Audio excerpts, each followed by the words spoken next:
पहले साई सुदर्शन का चला बल्ला, फिर मियां मैजिक ने काट दिया बवाल। काव्या मारन के शेरों का हुआ बुरा हाल, ईशान किशन के भी छलक उठे आंसू। अभिषेक शर्मा के साथ हुआ बहुत बड़ा धोखा, गिल नेहरा भी दंग। जिस पिच पर फेल हुआ ईशान किशन, ट्रेविस हेड से लेकर क्लासेन का बल्ला, उसी पिच पर बनाए साई सुदर्शन ने 500 रन दिखाया, मैदान में अपना दम बनाया ऐसा रिकॉर्ड। वैभव सूर्यवंशी से लेकर अभिषेक शर्मा भी छूट गए पीछे।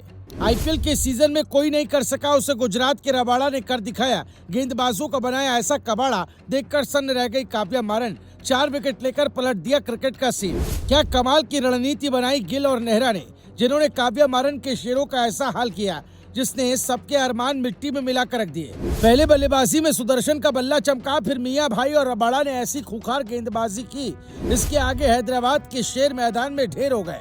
ईशान किशन से लेकर हेड अभिषेक शर्मा का बल्ला तो बिल्कुल खामोश हो गया। क्लासेन जो अकेले दम पर मैच जीतने की ताकत रखते हैं, उनका भी बल्ला इस बार नहीं चला, जिसने फैंस को हैरान कर दिया। जबकि गिल की स्ट्रेटेजी और नेहरा की प्लानिंग में हैदराबाद के छक्के छुड़ा के रख दिए। आपको बता दें, जिस सनराइजर्स हैदराबाद को बड़े बड़े स्कोर बनाने वाली टीम कहा जाता है, वही टीम इस मुकाबले में शुरुआत से ही प्रेशर में दिखाई दी। लेकिन असली कहानी सिर्फ गुजरात की जीत नहीं, बल्कि 2 खिलाड़ियों की रही। पहले साई सुदर्शन, जिन्होंने मुश्किल पिच पर टीम को संभाला, और फिर मोहम्मद सिराज और रबाड़ा, जिन्होंने हैदराबाद की बल्लेबाजी की कमर तोड़ दी। यही वजह है कि अब सोशल मीडिया पर एक ही चर्चा चल रही है, आखिर इस सीजन में गुजरात को कौन रोकेगा। दरअसल मैच की शुरुआत गुजरात टाइटंस के लिए भी अच्छी नहीं रही थी। कप्तान शुभमन गिल और जोस बटलर जल्दी आउट होकर पवेलियन लौट गए। पावर प्ले में रन भी नहीं बन रहे थे और हैदराबाद के गेंदबाज पूरी तरह हावी दिखाई दे रहे थे। लेकिन ऐसे वक्त में साई सुदर्शन एक बार फिर दीवार बनकर खड़े हो गए। उन्होंने शुरुआत में संभल कर बल्लेबाजी की, फिर धीरे धीरे रन गति बढ़ानी शुरू की। जिस पिच पर बड़े शॉट लगाना मुश्किल हो रहा था, वहां सुदर्शन ने धैर्य और क्लास दोनों दिखाए।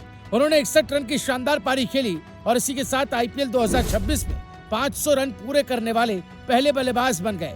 लगातार तीसरा अर्धशतक लगाकर सुदर्शन ने साफ कर दिया कि इस सीजन में उनका बल्ला अलग ही आग उगल रहा है। सुदर्शन की पारी की बड़ी बात यह रही कि उन्होंने दबाव में हार नहीं मानी। हैदराबाद के गेंदबाज लगातार टाइट लाइन डाल रहे थे, लेकिन फिर भी उन्होंने एक छोर संभाले रखा। यही वजह रही कि गुजरात सम्मानजनक स्कोर तक पहुंच सकी। क्रिकेट जानकार मान रहे हैं कि अगर सुदर्शन उस वक्त आउट हो जाते तो गुजरात की टीम 140 तक भी नहीं पहुंच पाती, लेकिन उनके दम पर टीम 168 तक पहुंच गई। खास बात यह है कि अब ऑरेंज कैप की रेस में भी सुदर्शन सबसे आगे निकल गए। यही वजह है कि सोशल मीडिया पर फैंस उन्हें सीजन का सबसे भरोसेमंद बल्लेबाज बता रहे हैं। लेकिन असली तूफान तो तब आया जब हैदराबाद बल्लेबाजी करने उतरी। पहले ही ओवर में मोहम्मद सिराज ने ट्रेविस हेड को ऐसा जाल बिछाकर फंसाया कि पूरा स्टेडियम झूम उठा। हेड 4 गेंद तक रन नहीं बना पाए और फिर कैच देकर आउट हो गए। सिराज ने विकेट मेडन डालकर मैच का पूरा माहौल बदल दिया। इसके बाद रबाड़ा ने मोर्चा संभाला और ऐसा कहर बरपाया कि हैदराबाद के बल्लेबाजों के घुटने छिल गए। अभिषेक शर्मा बोल्ड हुए, ईशान किशन भी ज्यादा देर नहीं टिक पाए और देखते देखते सनराइजर्स की आधी टीम दबाव में आ गई। काव्या मारन के चेहरे पर भी साफ टेंशन दिखाई देने लगी। रबाड़ा की गेंदबाजी ने इस मुकाबले को पूरी तरह गुजरात के पक्ष में मोड़ दिया। उन्होंने जिस तरह लगातार विकेट निकाले, उससे हैदराबाद के बल्लेबाज खुलकर खेलने की हिम्मत ही नहीं जुटा पाए। गुजरात के गेंदबाजों ने दिखा दिया कि सिर्फ बड़े स्कोर बनाना ही नहीं, बल्कि छोटे स्कोर को बचाना भी उन्हें आता है। यही वजह है कि अब गुजरात को सीजन की सबसे संतुलित टीम कहा जा रहा है। बल्लेबाजी में सुदर्शन और गेंदबाजी में सिराज रबाड़ा की तिकड़ी ने विरोधी टीमों की टेंशन बढ़ा दी है। Bureau report, Bharat positive.